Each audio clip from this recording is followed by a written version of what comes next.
Começa agora Voz da Rede, o programa do Sindirrede, o Sindicato dos Trabalhadores em Educação da Rede Pública Municipal de Belo Horizonte.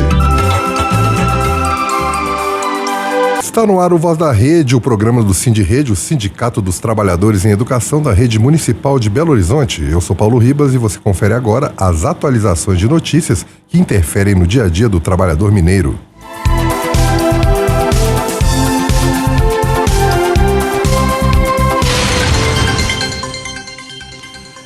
E seguimos com a atualização da guerra no Golfo, que começou com os ataques genocida do eixo imperialista Israel-Estados Unidos contra o Irã em fevereiro deste ano, enquanto o ditador Donald Trump ainda negociava com Teherã sobre o programa nuclear iraniano por meios diplomáticos. Na ofensiva, o líder supremo do Irã, Ayatollah Ali Khamenei, foi morto e uma escola de meninas atacada, deixando mais de 100 pessoas mortas, principalmente estudantes. Em retaliação, o Irã fechou o canal de Hormuz, braço marítimo por onde passam 20% do petróleo consumido no mundo. Houve um curto período de trégua que foi interrompido por mais ataques estadunidenses a usinas de energia e dessalinização em territórios iranianos. Após quase 15 dias de ataques estadunidenses e retaliações iranianas, o ditador imperialista Donald Trump anunciou o retorno à mesa de negociação de paz com Teherã na última segunda-feira. Segundo o presidente estadunidense, ele mandou suspender um ataque maciço que faria contra o Irã a pedido de países aliados da região e, de acordo com Trump, a pedido também do governo iraniano. No entanto, o Ministério das Relações Exteriores do Irã negou que está conversando com os Estados Unidos e disse estar negociando apenas com a Arábia Saudita, Paquistão e Omã sobre uma rota segura temporária no Estreito de Hormuz. De acordo com a mídia estatal iraniana, o ministro manteve uma série de conversas telefônicas de alto nível na noite de domingo com o príncipe saudita Faisal bin Farhan Al Saud e com o chefe do exército do Paquistão, Azim Munir. Esta foi a segunda rodada de telefonemas diplomáticos em 24 horas. A pauta foi a situação atual e o estabelecimento de segurança e estabilidade na região. O ministro ainda afirmou que qualquer agressão ou ação hostil por parte dos Estados Unidos e de Israel será recebida com uma resposta firme e proporcional.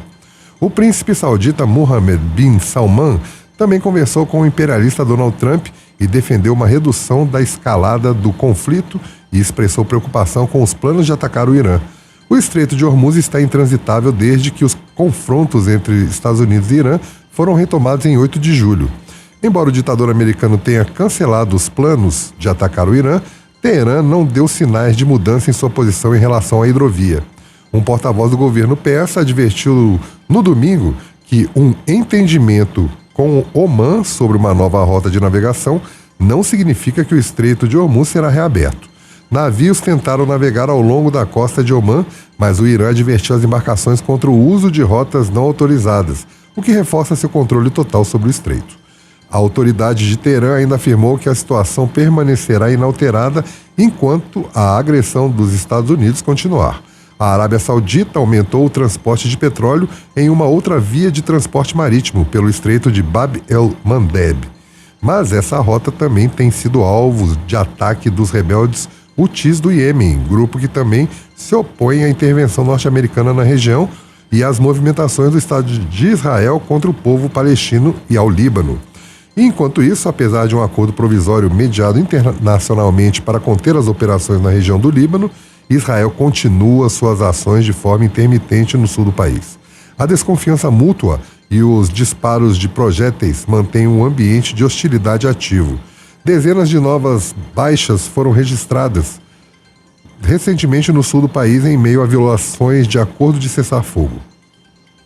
O número total de mortes no Líbano devido aos confrontos com Israel já ultrapassou 4.100 pessoas. E lembrando que a intervenção norte-americana não fica apenas no Oriente Médio. Na América Latina a situação é bastante grave, desde o sequestro do presidente da Venezuela e uma imposição de controle direto das empresas de petróleo venezuelanas, o aumento do embargo a Cuba e o tarifaço no Brasil. As ações de Trump atacam a soberania de diversos países, inclusive a do Brasil. Para nós brasileiros, a derrota da ofensiva dos Estados Unidos no Irã é fundamental. Vamos reforçar isso tem a ver com coisas muito simples das nossas vidas, inclusive o preço da comida que colocamos na mesa, o preço do transporte, da conta de luz e da conta de água. Giro de notícias. E após o recesso parlamentar que acabou dia 31 de julho, os deputados e senadores já voltaram ao trabalho. Mas o Congresso Nacional terá apenas 2 semanas em regime de esforço concentrado antes que as eleições ocupem definitivamente o centro das atenções dos congressistas que não querem perder a sua boquinha. O calendário anunciado pelo presidente do Senado, Davi Alcolumbre, prevê sessões entre os dias 10 e 14 de agosto e de 31 de agosto a 3 de setembro. Na prática, serão poucos dias para deliberar sobre temas que afetam diretamente a vida da população trabalhadora, como a PL da misoginia e a PEC sobre redução da escala 6x1 e diminuição de jornada de trabalho. Enquanto milhões de trabalhadores enfrentam jornadas exaustivas, salários achatados e condições de trabalho cada vez mais duras, o Congresso Inimigo do Povo irá reduzir sua atividade justamente no momento em que importantes reivindicações aguardam votação. A decisão mostra mais uma vez o descaso dos parlamentares com temas que interessam a nossa classe, a classe trabalhadora. Uma das reivindicações mais importantes da categoria nos últimos anos é uma das pautas que segue travada no Senado. A medida representa a possibilidade de reduzir jornadas desgastantes e garantir mais tempo para descanso, convivência familiar, estudo, lazer e cuidados com a saúde dos trabalhadores, além de ser uma medida necessária para o aumento dos empregos. Mas Davi Alcolumbre, em conluio com empresários escravocratas, simplesmente engavetou a proposta desde que ela foi aprovada na Câmara em maio. Ele sequer encaminhou o texto para a CCJ, a Comissão de Constituição e Justiça. A intenção é adiar a votação para depois das eleições, evitando assim que os senadores votem contra a PEC em plena campanha eleitoral, sob o risco evidente de perder votos, já que a medida tem amplo apoio popular. Os patrões, que em sua maioria são contra a proposta, querem preservar o modelo que garante maior exploração, mantendo a jornada semanal de 44 horas, mesmo diante das transformações tecnológicas e dos ganhos de produtividade acumulados nas últimas décadas. Enquanto isso, milhões de trabalhadores continuam submetidos a rotinas exaustivas com apenas um dia de descanso por semana. E os parlamentares trabalharão apenas 2 semanas no mês de agosto e setembro. É uma piada pronta de mau gosto. Do lado de cá, o Sindirrede e a CSP com Lutas reforçam o pedido às centrais sindicais para um chamado de paralisação total do trabalho e realização de um grande ato de pelo menos um dia. Seria criminoso perder a oportunidade de aprovar a redução da jornada de trabalho e deixar a votação da pauta para depois das eleições. Um risco real. E ontem os ferroviários de São Paulo deram uma resposta ao caos gerado pela privatização do transporte sobre trilhos na capital com uma greve por tempo indeterminado para denunciar a política do governador Tarcísio de Freitas. A mobilização foi aprovada em assembleia dia 24 de julho, data posterior aos eventos caóticos que prejudicaram centenas de usuários das linhas 11 Coral, 12 Safira e 13 Jade. Eles enfrentaram graves falhas com incêndios e explosões nos vagões. As cenas rodaram o país e ganharam manchetes dos principais telejornais. Os acontecimentos foram consequência direta da administração das vias ter sido transferida para a iniciativa privada. A empresa Trivia Trens havia assumido o controle apenas 3 dias antes, no dia 21. Diante da crise, a Arte SP, a Agência de Transporte do Estado de São Paulo, determinou que a estatal CPTM retome emergencialmente a operação das 3 linhas pelo período mínimo de 90 dias.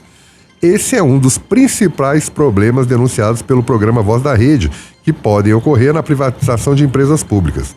Os novos trabalhadores não têm experiência e muito menos expertise para lidar com situações diversas e principalmente de emergência.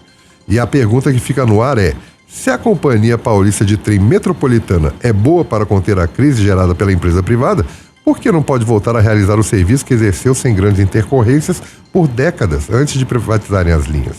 Os dados oficiais do primeiro semestre de 2026 apontam um crescimento de 27% nas falhas em trens e metrôs paulistas em relação a 2025. Isso é o equivalente a mais de uma falha por dia. O que o governo do estado de São Paulo não conta é que o modelo de empresas privadas lidando com o serviço essencial é um mecanismo criminoso de escoamento das riquezas públicas para os cofres de mega empresários do setor. Além do Brasil, só a Argentina também privatizou seu metrô. E 8 candidatos ao governo de Minas Gerais já foram oficializados pelas convenções partidárias para as eleições de 2026. São eles: Alexandre Calil, pelo PDT, Ben Mendes, pelo Missão, Gabriel Azevedo, pelo MDB, Indira Xavier, pelo UP, Matheus Simões, pelo PSD, Patrus Ananias, pelo PT, Rafael Duda, pelo PSTU e Túlio Lopes, pelo PCB. Os outros partidos têm até 5 de agosto para lançar o nome do candidato e até 15 de agosto para inscrevê-lo no TSE. E até dia 1º de setembro, crianças e adolescentes de até 15 anos podem atualizar suas cadernetas de vacinação nos postos de saúde de BH. É a campanha de multivacinação. A aplicação do segundo reforço da poliomielite para crianças de 4 anos também vai estar disponível. Se você tem criança em casa, aproveite para imunizá-la. Vale lembrar que nos Estados Unidos, por causa das campanhas do governo contra as vacinas, o país está enfrentando o maior surto de sarampo dos últimos 35 anos, impulsionado diretamente pelo negacionismo. Fique atento e confie na ciência. E a Câmara Municipal de BH está cada dia mais ousada em suas investidas inconstitucionais. O projeto que trata da criminalização da cristofobia foi aprovado em primeiro turno no dia 13 de julho e prevê multas de R$ 4.500 a quem promover ataques à fé cristã. O valor pode dobrar em caso de reincidência. A intolerância religiosa já é um crime no Brasil. Vale lembrar que já existe a Lei Federal 7.716/1988, que define a intolerância religiosa como crime inafiançável e imprescritível. A Constituição Federal de 1988 também garante a liberdade de crença e o livre exercício de cultos. Esse tipo de iniciativa, querendo privilegiar determinada religião, ajuda, na verdade, a ampliar as disputas religiosas e não a estabelecer o respeito necessário. A exemplo do que aconteceu no show do comediante Thiago Santinelli na capital mineira. Um grupo de pessoas estava cerceando a entrada dos espectadores e exorcizando quem acessava o teatro. Quando o humorista foi questionar o grupo, foi acusado de intolerância religiosa e detido pela PM de Minas Gerais. Outro caso bastante preocupante, ocorrido há algumas semanas, foi o de uma procuradora que questionou a oração feita por uma magistrada no início de um evento do Ministério Público. A procuradora questionou que em um Estado laico, como determina a Constituição brasileira, um evento do Ministério Público não pode ser aberto por uma oração que privilegia uma religião em detrimento de outras. A cena viralizou na internet e até hoje a procuradora está sendo perseguida por representantes de algumas instituições religiosas que atuam na tentativa de criminalizar as outras religiões, principalmente as de matriz africana. Esses vereadores são os mesmos que querem impedir crianças de frequentar blocos afros e parada LGBTQIA+. Precisamos ficar atentos ao uso da fé para disseminar mais preconceito. Somente no mês de julho aconteceram 2 ocorrências de intolerância religiosa em Belo Horizonte. No início do mês, numa escola do bairro Cidade Nova, uma jovem de 13 anos foi vítima de ameaças, intolerância religiosa e ofensas preconceituosas feitas por um colega de classe. A segunda ocorreu no final de julho, quando uma jovem de 19 anos foi vítima de perseguição seguida de atropelamento. O suspeito é vizinho da vítima e proferiu ofensas motivadas por intolerância religiosa contra um ato de umbanda na região metropolitana de BH. Especialistas e análises técnicas apontam que a proposta possui falhas constitucionais graves, como afronta ao Estado laico e usurpação de competência, pois já existe uma legislação sobre o assunto. Fique atento, só a força do nosso voto pode mudar essa situação. E ontem, em mais um capítulo triste da história recente de BH, a Câmara de Vereadores aprovou a criação do Dia do Conservadorismo, Deus, Pátria e Família. Enquanto a cidade enfrenta falta de saúde, transporte caro, violência e escolas sucateadas, a Câmara Municipal promulgou o Dia do Conservadorismo. A proposta é tão estapafúrdia que não vai nem ser feriado. Uma verdadeira afronta à Constituição que prevê um Estado laico. E o projeto de lei 1338 de 2022, chamado de Homeschooling, que regulamenta o ensino domiciliar no Brasil, segue travado no Senado, mesmo depois do pedido de urgência protocolado no dia 30 de junho por senadores do Partido Liberal. Mesmo com o lobby dos conservadores, a mesa diretora travou o pedido de urgência, mantendo a matéria na Comissão de Educação. O PL foi aprovado em 2022 na Câmara dos Deputados. E agora, há poucos meses das eleições, os senadores de extrema-direita se articularam para pedir urgência no projeto para evitar a tramitação na comissão e ir direto para o plenário. Desde 2022, esse grupo tenta de diversas maneiras autorizar o homeschooling no país, tentando incluir a liberação, inclusive durante a aprovação do PNE, o Plano Nacional de Educação, e do Sistema Nacional de Educação. Felizmente, foram e continuam sendo derrotados. Essa pauta era o carro-chefe em educação durante o governo do golpista e presidiário Jair Bolsonaro. Os parlamentares que se mobilizam pela pauta defendem que as famílias têm o direito de escolher como querem educar seus filhos. Em 2018, o STF, Supremo Tribunal Federal, decidiu que a prática não é ilegal, mas precisa ser regulamentada para ser permitida. O projeto em tramitação no Senado define que os pais, ao optar pelo modelo, deverão apresentar um plano de atividades e entregar relatórios semestrais que serão fiscalizados por uma escola. E só podem adotar essa modalidade os pais que tiverem ensino superior ou curso técnico. Em regime de urgência, todas essas premissas teriam sido derrubadas. Centenas de organizações da área da educação e correlatas se manifestaram contra a aprovação do homeschooling. Elas defendem que os direitos constitucionais das crianças e dos adolescentes à educação, convivência social e proteção se sobrepõem à escolha dos pais e que o modelo amplia desigualdades educacionais, dificulta a identificação de situações de abuso, negligência e violação de direitos, além de reduzir o espaço de fiscalização do poder público na educação. Voz da Comunidade. No Voz da Comunidade de hoje, nós iremos tratar de um assunto que a gente vem tratando já nos últimos programas, que é a situação dos professores e professoras em readaptação funcional. Thalita vai explicar um pouco pra gente o que é a readaptação funcional e, na sequência, nós iremos escutar duas professoras que estão nessa situação e como elas estão se sentindo nesse momento. Pessoal, é preciso lembrar que o que significa a readaptação funcional? Ele existe para proteger o servidor que, por uma condição de saúde, não pode continuar desempenhando todas as atribuições anteriores, mas permanece capaz de exercer outras atividades compatíveis com a função docente e com o trabalho pedagógico realizado na escola. E existe um ponto que a prefeitura tenta apagar. Em muitos casos, esse adoecimento não surgiu fora da escola. Ele foi produzido ou agravado no próprio ambiente de trabalho. A sobrecarga, a falta de profissionais, as turmas cheias, o ruído constante, a violência, o assédio, as cobranças excessivas,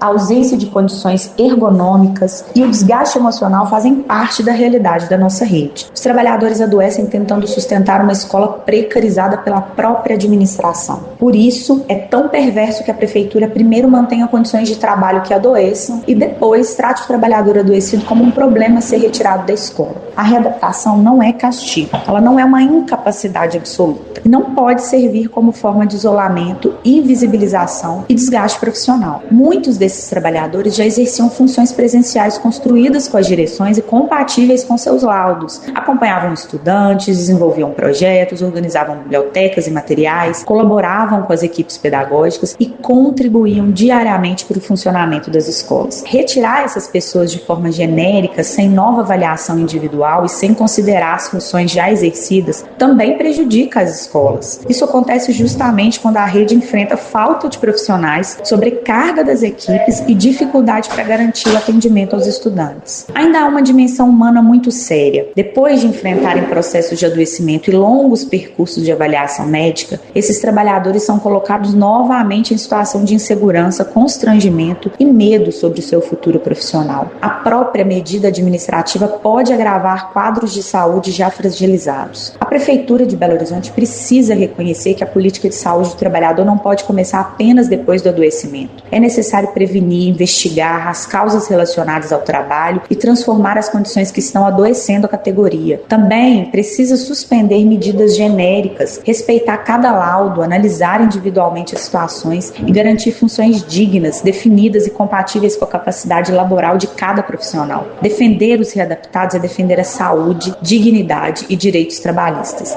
mas é também exigir que a prefeitura assuma sua responsabilidade pelas condições existentes nas escolas. Quem adoece trabalhando pela educação pública não pode ser tratado como descartável pela mesma gestão que contribuiu para produzir esse adoecimento. Bom dia, meu nome é Meire, eu sou professora municipal em readaptação funcional e no último dia 20 de julho eu fui novamente avaliada pela voz e foram renovados meu laudo de voz. E no dia 21 recebi um e-mail da prefeitura falando que a gente deveria ficar em casa porque seria avaliada a situação dos readaptados. E isso gerou uma ansiedade muito grande e eu acredito que não só em mim, mas todos os readaptados, nas nossas famílias, a gente não sabe o que nos espera pela prefeitura. E estamos agora recebendo um novo e-mail falando que a gente vai ficar em casa, mas em teletrabalho. E disseram pra gente somente isso. Teletrabalho, não disseram qual função que a gente vai exercer, o que a gente vai fazer de casa para ajudar a escola. E aí, essa ansiedade tem deixado-nos muito incomodados, muito tristes e muito angustiados, sem saber qual será nosso próximo passo, nossa próxima situação diante da escola, diante do nosso trabalho. Porque somos professores, nós queremos estar na escola, mas a gente quer estar na escola bem, com saúde, e não com essa ansiedade, essa angústia.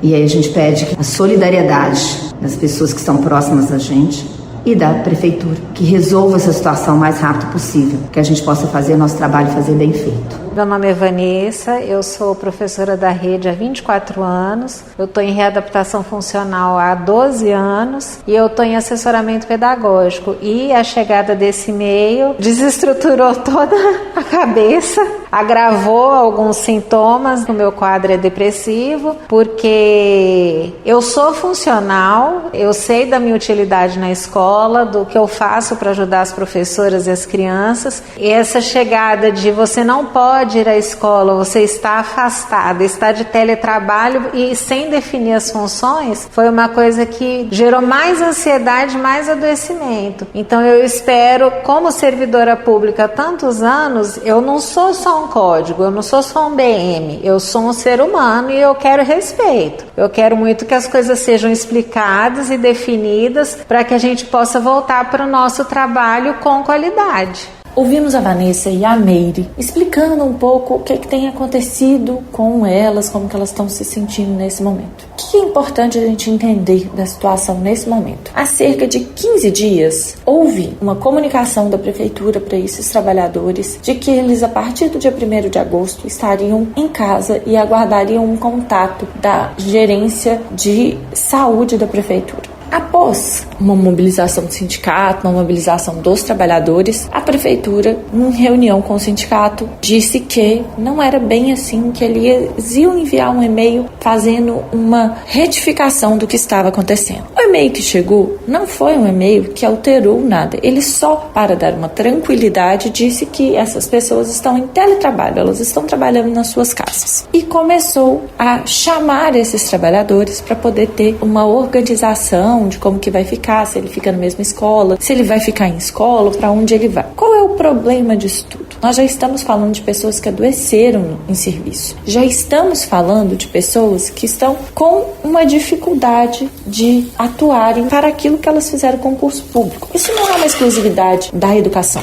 Isso acontece em todas as carreiras e o serviço público prevê a readaptação funcional como uma forma de solucionar. Tem gerado muita angústia para esses trabalhadores, isso tem gerado um quadro de ansiedade, de depressão, e isso é muito grave. Isso demonstra um tratamento da prefeitura muito ruim e pouco zeloso com esses trabalhadores. Então, isso é uma das coisas que a gente quer, sim, que a prefeitura recue, altere a sua política. Não é só isso que a prefeitura está fazendo, ela nesse momento inclusive está fazendo uma grande movimentação desses trabalhadores readaptados que ficaram nas escolas, para que eles possam ir para outras escolas e assumir postos de trabalho que a prefeitura neste momento está considerando que é o posto de trabalho que esse trabalhador precisa estar assumindo. E um outro fator que é um outro fator que também gera um adoecimento, é o fator da perícia médica. A perícia médica é uma junta de médicos e trabalhadores de saúde que fazem a perícia dos atestados, das condições dos servidores do município. E o Marcos, que é diretor do Sindirrede, que é do Departamento de Saúde, vai falar um pouco pra gente sobre esse processo da perícia médica. Boa tarde aos ouvintes da Rádio Autêntica Favela FM. Sou o professor Marcão, servidor público da Prefeitura desde 1995 e diretor do Sindirrede BH. Fui convidado pelo programa para fazer alguns comentários sobre a perícia médica da Prefeitura Municipal de BH, que é uma perícia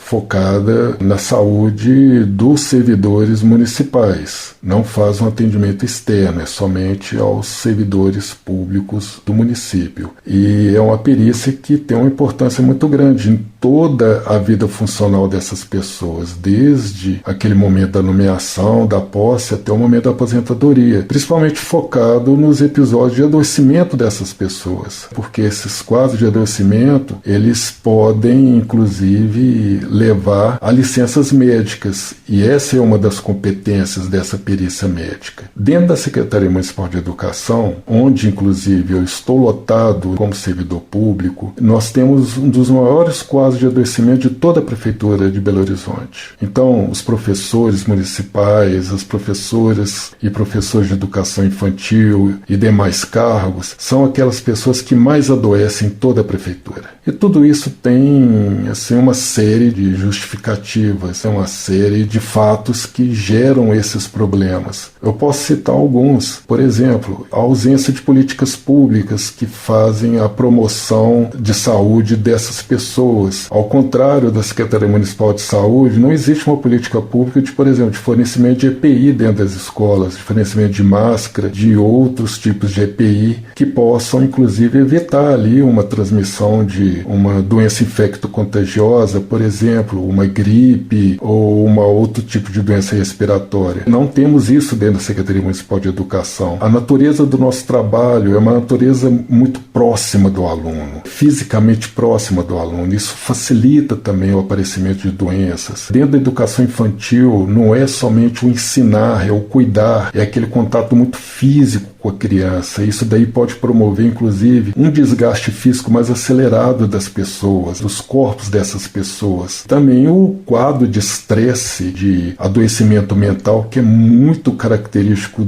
dentro das escolas, porque o tempo todo sofremos vários tipos de pressões de todas as naturezas possíveis e inimagináveis, e, querendo ou não, isso daí também facilita o aparecimento de quadros de depressão, de outros tipos de doenças psiquiátricas. A perícia médica para a Secretaria Municipal de Educação, ela tem uma importância muito distinta, porque como os quadros de adoecimento são muito mais volumosos dentro da SMED, acaba que nós demandamos muito mais a perícia médica. E a perícia médica da Prefeitura, infelizmente, ela tem uma característica assim que a distingue de vários outros municípios. Nós somos um município que temos uma perícia médica que é terceirizada. Os médicos que estão na perícia médica são contratados por uma empresa chamada TEG Saúde. Já faz muito tempo que isso acontece aqui em BH. Antigamente eram médicos concursados,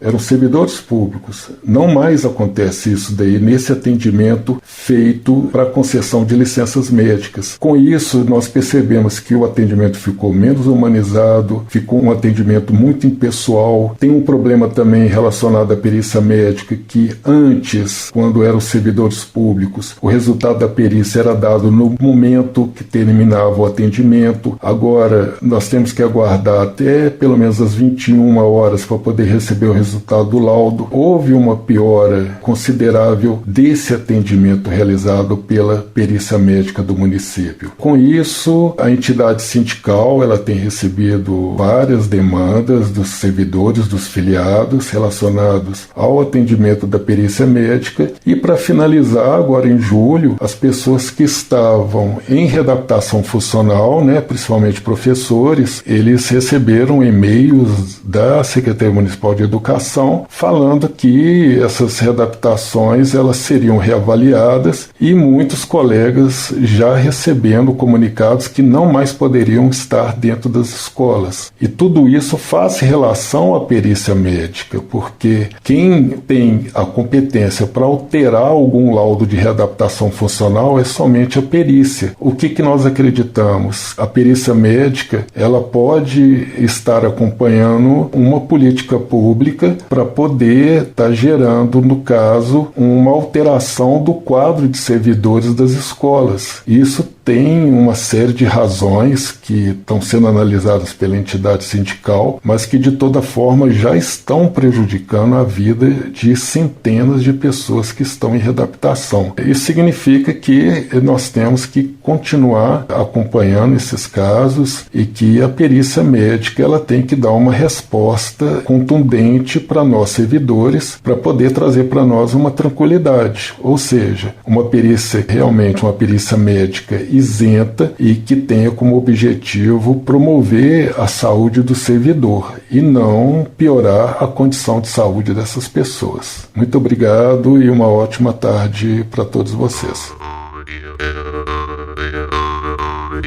Por dentro da questão.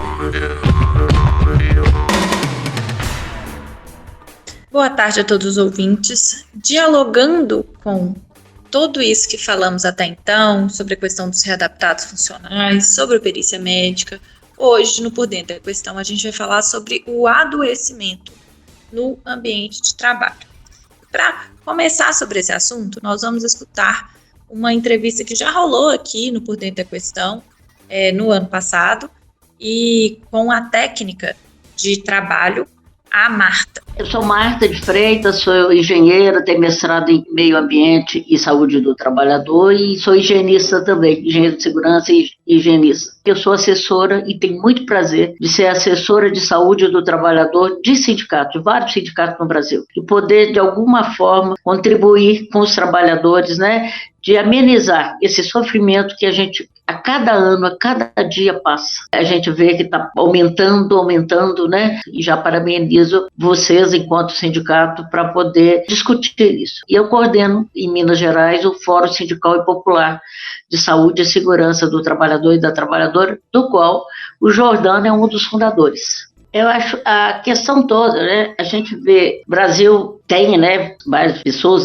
que estão nos ouvindo, já ouviram falar aquela famosa frase que o Brasil já foi campeão mundial de futebol, mas também foi campeão mundial de acidente do trabalho na década de 70. Isso levou uma série de medidas, não porque alguém estava preocupado com o trabalhador, a gente tem que ser muito sincero, mas porque isso queimava na época os empréstimos, o nome, nós estamos falando de um período negro do Brasil, período da ditadura. Mas isso foi implementado uma série de programas, inclusive a criação das profissões de engenheiro, de médico, de técnico, de segurança do trabalho, enfermeiros, mas depois continuou, houve melhorias, houve a criação do Centro de Referência do Trabalhador, houve um avanço durante um bom tempo. Só que o que a gente está vendo, né, com o desmanche da legislação trabalhista, da legislação previdenciária, com as novas formas de contrato de trabalho e não correção de de questões que já existiam, nós observamos que hoje há uma piora considerável de acidente de trabalho. Houve uma diminuição de acidente do trabalho, apesar de a gente saber da subnotificação, mas essa questão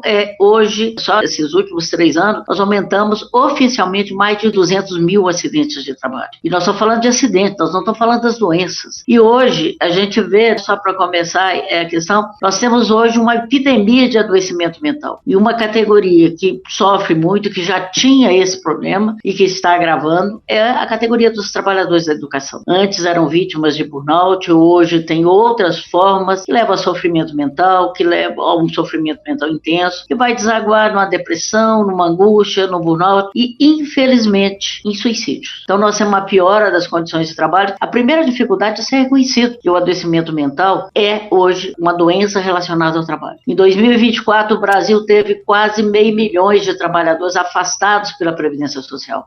E eu não estou levando aí os trabalhadores informais, os servidores públicos. A estimativa, né, dos especialistas é se a gente contabilizar os trabalhadores que estão no serviço público. É um grupo hoje, são policiais, professores, trabalhadores da saúde, é aqueles trabalhadores que cuidam do outro, que é típico de sofrimento do burnout, da depressão, que é uma outra doença. Se a gente somasse, nós teríamos aí, no mínimo, 1,5 milhão de trabalhadores adoecidos mentalmente. E, pasme, a Previdência Social, oficialmente nós temos meio milhão de trabalhadores afastados por doença mental, e, pasme, somente não chega nem 10% que foram reconhecidos com a relação do trabalho. Isso traz para a gente uma das bandeiras que a gente vai falar depois, a questão da obrigação, inclusive a própria luta do termo. Fala-se hoje, né, de riscos psicossociais, e eu acho que a nossa fala é riscos laborais, psicolaborais. É o trabalho que está levando à loucura as pessoas. O trabalho que devia ser um meio de vida está hoje sendo um meio de morte da classe trabalhadora. 12 horas de trabalho, condições precárias, assédio, uma série de coisas. E por isso que a gente precisa pensar aí. Existe organismo, nós precisamos, entidades, organismos. O próprio fórum é um caminho da denúncia, um caminho para dar visibilidade, mas nós temos hoje o Centro de Referência de Saúde do Trabalhador, que é um local. Nós temos aqui nas universidades hoje um projeto que chama Caminhos do Trabalho, que é desenvolvido pelo Ministério Público do Trabalho, a Fundacentro, que é a fundação do Ministério do Trabalho, e os hospitais das universidades federais, grupo de medicina coletiva, que também estão hoje abrindo essas portas, já estavam abertas, mas nós precisamos divulgar mais para que eles possam também atender e orientar os trabalhadores. Mas aí dentro disso nós temos um que é fundamental, que eu comecei a falar, o sindicato. Os trabalhadores têm que chegar no sindicato e trazer essa denúncia, essa forma de trabalho. Hoje, as comunicações de acidente do trabalho na Previdência, quando é feita pelo sindicato, que tem direito de emitir essa CAT, é conhecido como sindicate, e eles nem olham. Então, nós precisamos também mudar a cultura, o hábito, fazer com que os trabalhadores dos organismos que são responsáveis pelo levantamento, pelo reconhecimento das doenças do trabalho, pelos acidentes do trabalho, reconheçam e respeitem a lei. O sindicato tem direito de emitir uma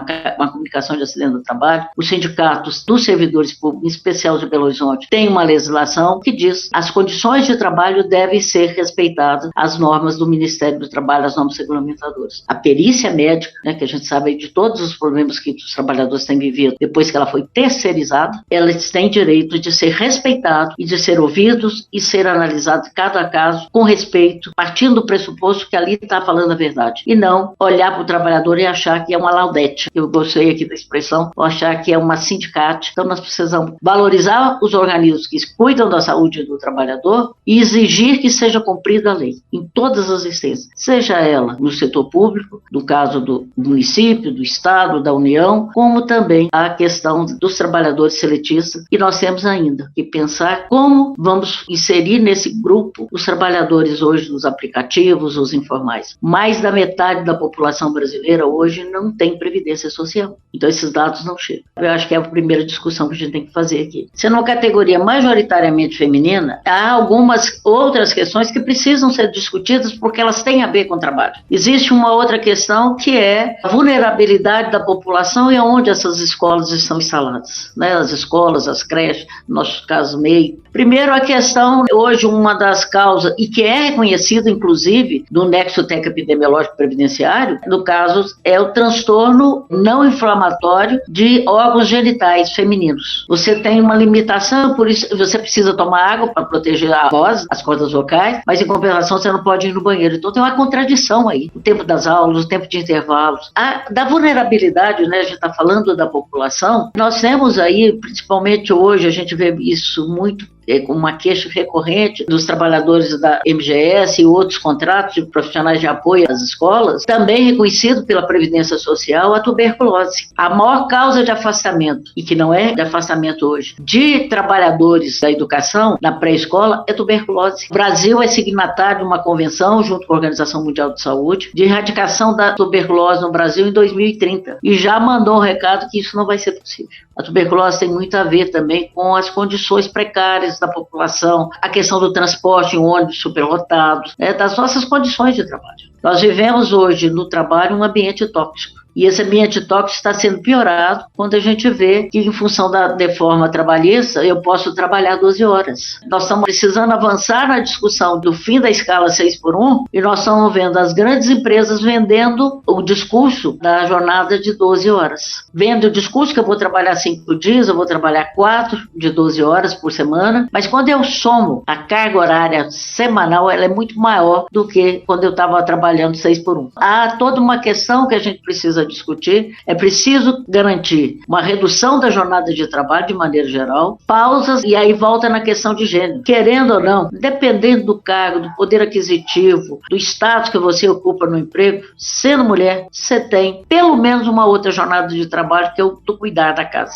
Seja solteira, seja mãe, você tem. E muitos hoje, a sociedade exige que todos nós trabalhadores sempre estamos aprimorando. Então, às vezes, a gente tem uma terceira jornada de trabalho que é o estudar. E o professor, ele já tem uma terceira jornada de trabalho, que é a preparação das aulas, a correção dos trabalhos, uma série de questões. Então, nós precisamos pensar nisso. Nós vivemos num ambiente tóxico. O trabalho hoje no Brasil, e não só no Brasil, mas no mundo todo, é tóxico. O trabalho deveria gerar prazer, gerar condições de vida adequadas, ajudar nas nossas realizações, tanto financeira como emocional, ele está adoecendo. E isso é um problema. E não há, né, a gente vê essa ausência dessa preocupação com o adoecimento mental. Infelizmente, no Ministério do Trabalho era para entrar em vigor o ano passado, a obrigação das empresas apresentarem um programa psicossocial, mas eu estou dizendo que é psicolaboral, de prevenção ao adoecimento, e isso não foi feito. Ao se colocar no local onde a gente está, que é Minas Gerais, isso é muito bom. O assédio moral, o assédio eleitoral, os assédios que ocorrem no trabalho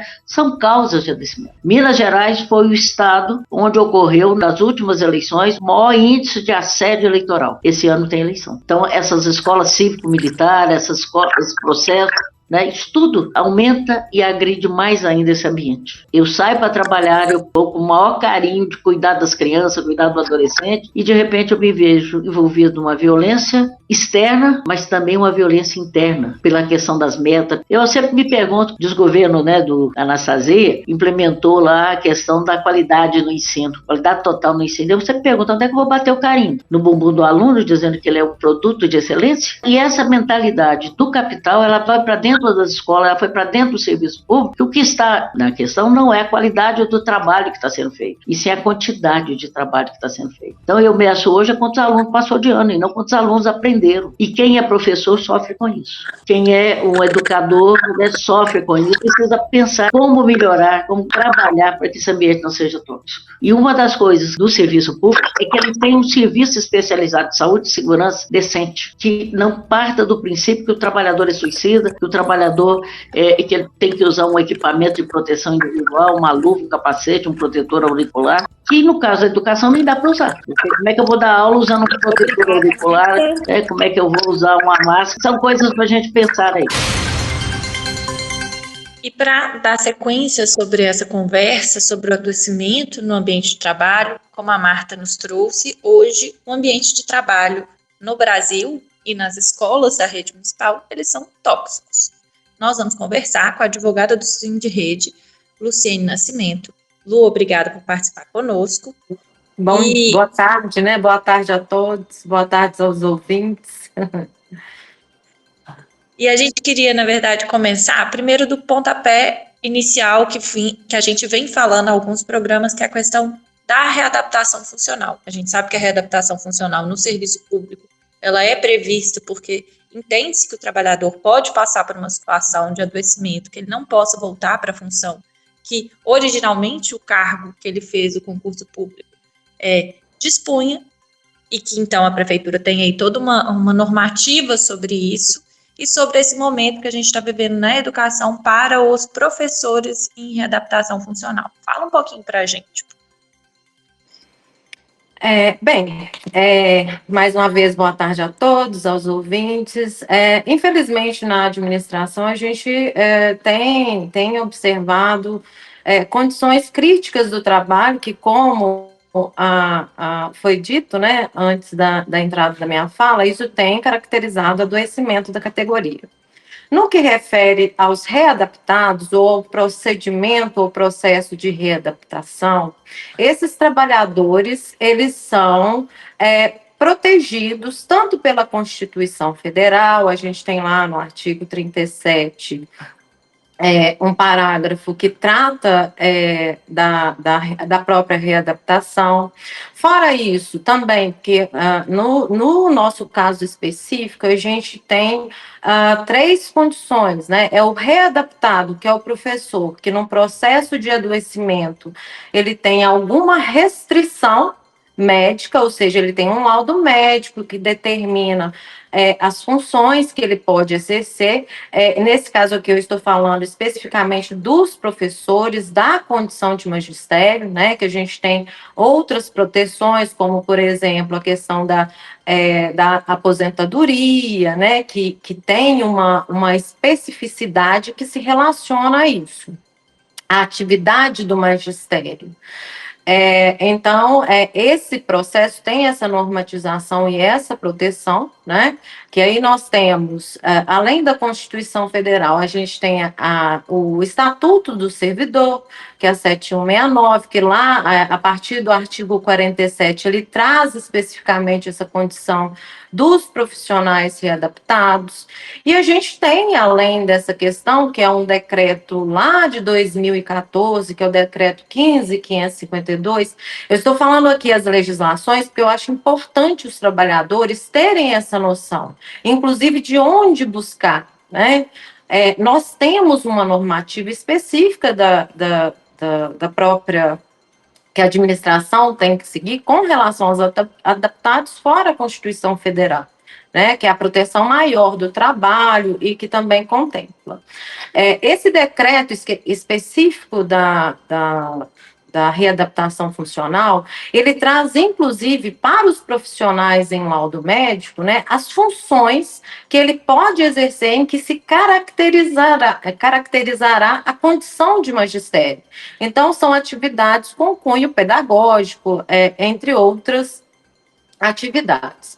No nosso caso específico, além do profissional que está em processo de cura pelo adoecimento e afastado, né, da regência, mas não da atividade pedagógica, a gente também tem os profissionais com deficiência, né, que tem uma especificidade com relação à atividade, que tem uma normativa e aí até infraconstitucional que protege, né?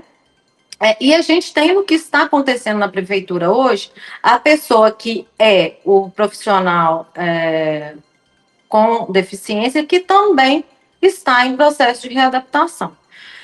O que eu venho observando na administração é que, tanto no processo de readaptação, quanto para os profissionais, né, com deficiência, a própria administração contribui para que não haja, de certa forma, de uma forma completa, essa readaptação. E isso a gente verifica, né, e também a condição do profissional PCD. Nós temos inúmeros processos no sindicato, infelizmente, e é triste a gente ter que falar isso, né, de profissionais, por exemplo, que são profissionais com deficiência, que acabam adoecendo por não ter atendidas ou a condição de prestar a sua atividade, e acabam adoecendo. A situação específica hoje que nós estamos passando, relativa aos readaptados, infelizmente, aí pela forma com que tem sido feito, na minha opinião técnica até, é um ataque a esses profissionais, aos profissionais de readaptação. Não é lógico profissionais que estão em processo de melhora ou de adoecimento, mas com a condição de trabalho, né? Porque a Constituição Federal, ela garante atividade, ela garante uma atividade salubre, ela garante uma atividade onde o trabalho possa ser desenvolvido, né? E não é lógico que em menos de 15 dias esses profissionais passem pelo que eles estão passando. Nós temos aí, primeiro, no que contém, eu vou falar de uma forma que possam entender, da legalidade, né? a administração pública, ela tem que, ela se pauta pelo princípio da legalidade, então ela tem que fazer o que está na lei. Não foi apresentado nenhuma normativa, nenhuma portaria em que pese não seja, ao meu entendimento, a forma correta, que produzisse o que ela está fazendo, né? Primeiro, a forma de arrecadar informações desses profissionais em readaptação, da forma com que ela fez, distribuindo para regionais, para colocar nomes em uma lista, isso, de certa forma, e da forma com que foi distribuído, né, eu vejo como uma divulgação de informações frágeis, que não deveriam ser publicizadas dessa forma. Posteriormente, ali entre o dia 17 e dia 20 de julho, os profissionais, novamente, sem uma normativa, sem procedimento administrativo, sem qualquer informação, começaram a receber e-mails das gerências, né, regionais, informando que estavam dispensados. Veja bem, nós temos uma normatização que informa, que determina que o processo de readaptação tenha as funções específicas que aquele profissional tem que desempenhar. Aí as pessoas, os profissionais, os servidores em readaptação, e aí também pessoas com PCD, porque nós recebemos reclamações desses profissionais, pessoas com deficiência, falando que eles estavam dispensados a partir do, salvo engano, dia 1º de agosto, do exercício das atividades, e por tempo indeterminado.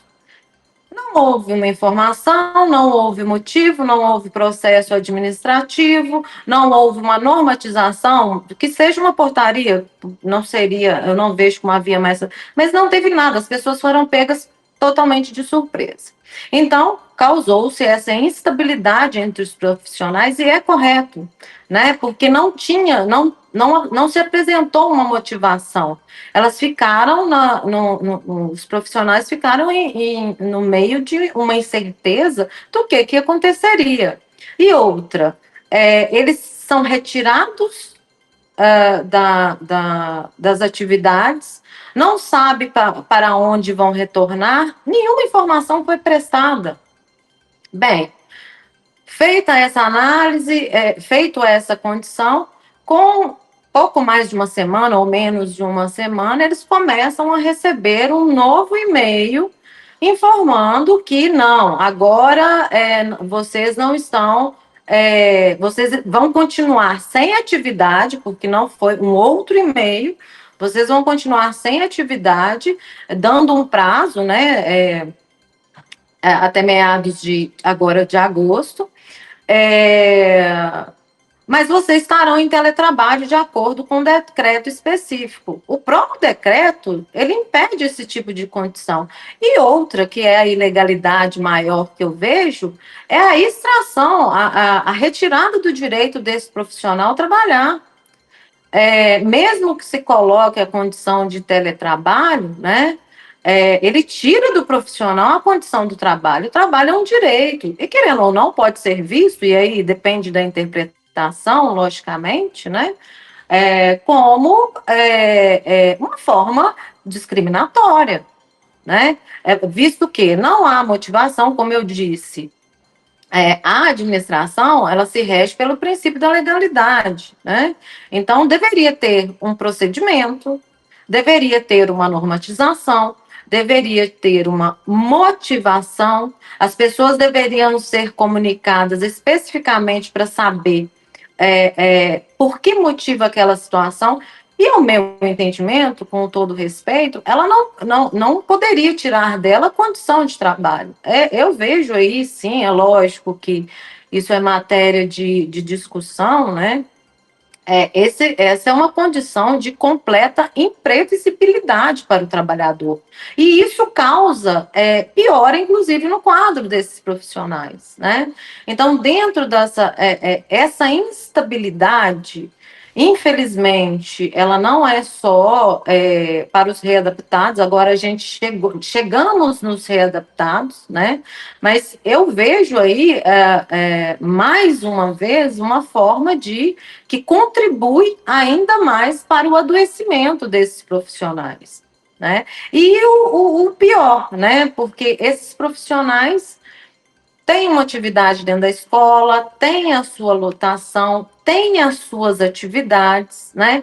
Como que fica ou quem vai prestar atividade para esses profissionais que foram extraídos da escola? E são muitos.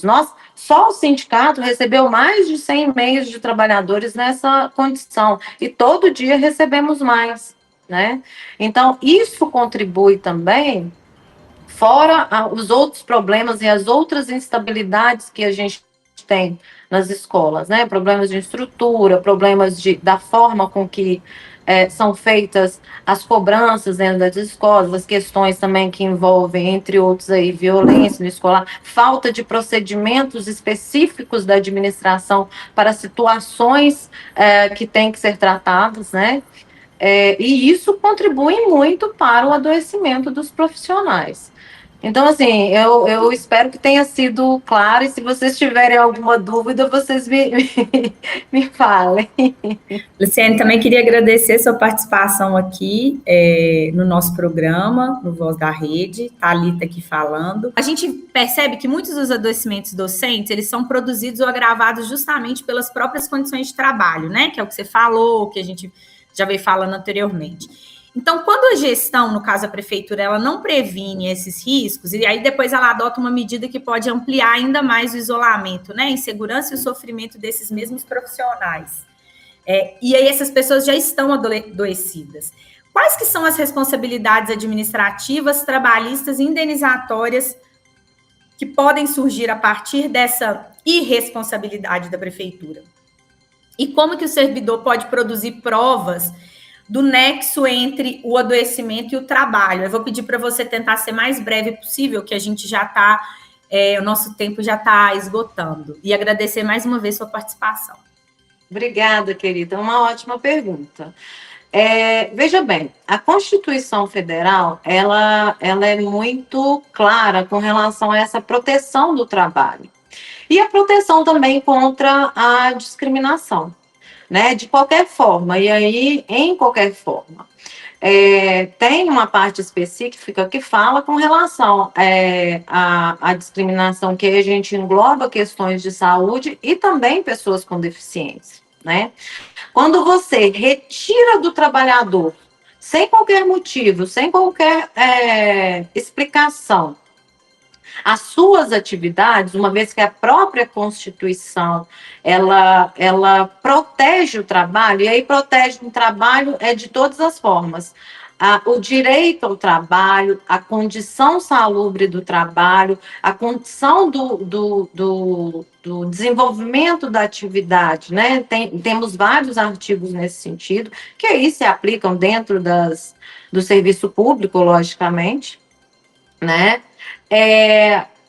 Pode ser tido sim como essa extração da atividade. Imagina, você sem qualquer motivo tira o trabalhador, arranca o trabalhador do seu ambiente de trabalho e fala, não, estado de readaptação, você fica quietinho aqui em casa, até a minha próxima ordem. Isso é uma violação, e é uma violação também constitucional do princípio da dignidade da pessoa humana, porque o trabalho é um direito, né, dentro desse aspecto.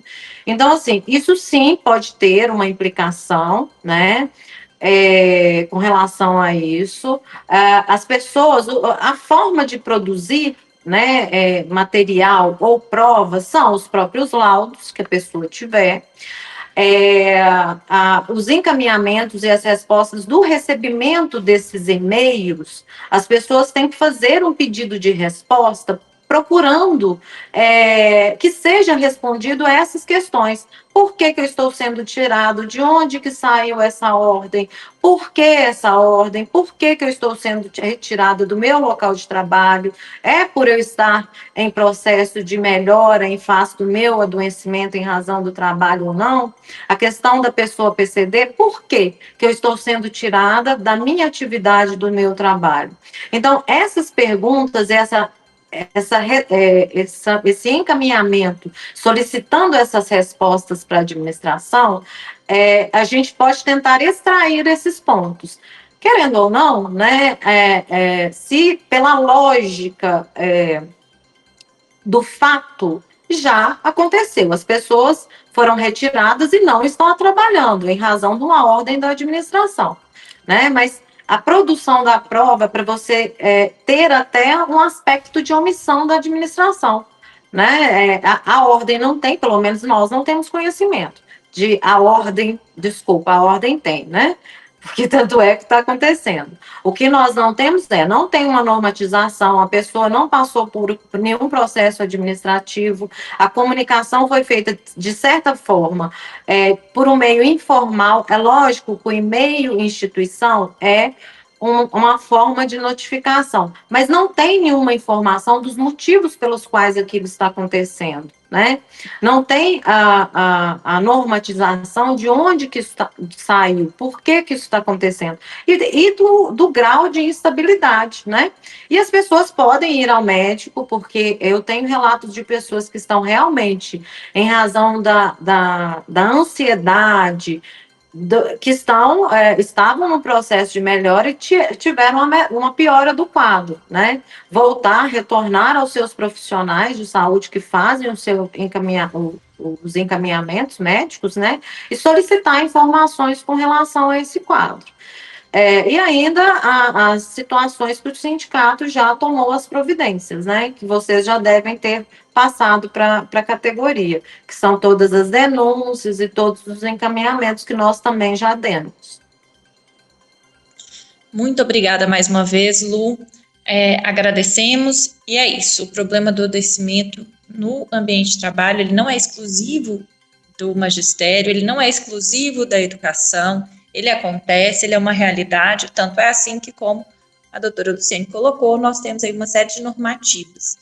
E o que a prefeitura está fazendo é extremamente desrespeitoso com esse servidor público que está lá na escola desenvolvendo uma função. Então, né, que a população de Belo Horizonte fique atenta, pois esse desmando do prefeito Álvaro Damião e da secretária Natália Araújo afeta diretamente a vida das pessoas e o serviço público. Obrigada a todos. E chegamos ao final do Voz da Rede. Se você não conseguiu acompanhar todo o programa anterior, procure por Cindy Rede no SoundCloud, no Spotify, no Deezer, na Amazon Music, no YouTube Music ou no YouTube. Quem quiser fazer contato com a gente para sugestões ou críticas, mande mensagem para o nosso Instagram, @Voz da Rede Cindy Rede, com D mudo. Obrigado pela sua audiência e até o próximo programa. Termina aqui Voz da Rede, o programa do Sindirede, o Sindicato dos Trabalhadores em Educação da Rede Pública Municipal de Belo Horizonte.